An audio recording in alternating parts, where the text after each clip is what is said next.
Okay, so here we are along Shackelford Well Road, and the wife and I, we cleaned this up this spring and this summer, and we're doing it again.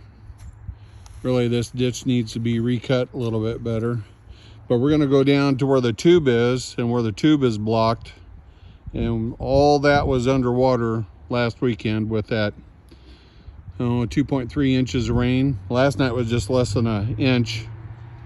And of course, this is at 10 o'clock in the morning, and this is what we have here. So here we are, we're down in the bottomland on Shackelford Well and Poplar Road intersection is up here. This orange pole is the AT&T easement that runs through, and she's standing right at the opening of the tube. On the evening of 30 November, if you can see right down in here, this is water movement. Water came all the way across the road here, all the way up to up there. This was all underwater as water flowed off that field down this ditch, and of course the ditch that runs up off of Shackelford and Poplar Well. So the tube is plugged. I cleaned it out in May, and then I cleaned it out in July again, but it's a small diameter tube.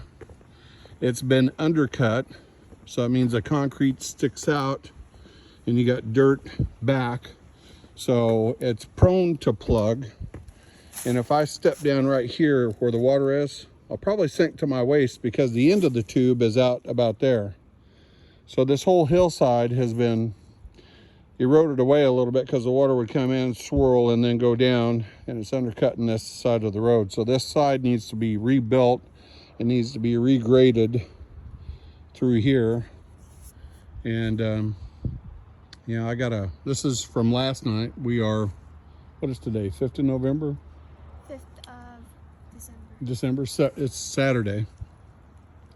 And this is from last night's rain, and I don't think we even got a ½ inch.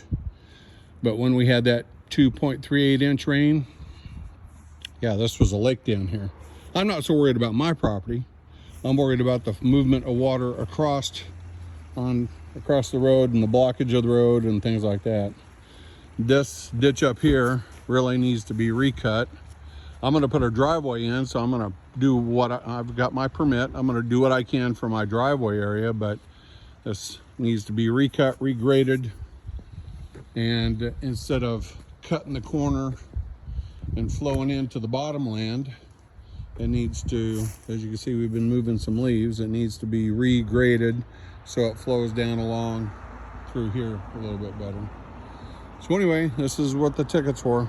Hey, thanks. Okay, so here we are at the corner of Poplar Road, right there. This is Poplar Road. This is Shackelford's Well right there from 1750. And this is Shackelford Well Road. So the issue here is that water will come down Poplar like it's supposed to, and it attempts to come around this corner and drain down Shackelford Well, but the high spot starts here, and actually Shackelford from that old driveway drains back this way, and then from that driveway drains on down.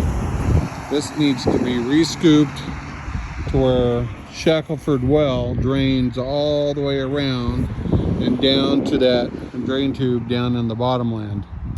So I'm thinking I'm going to take my backhoe and scoop this to get the drain to go that way, but I really need one of those cutter things to come in, and that would take just a matter of a couple of minutes.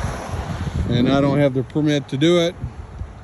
This is VDOT easement, even though I'm the property owner. So I'd like some advice on this, because what happens here is this water builds up and then drains across the road and it gets icy.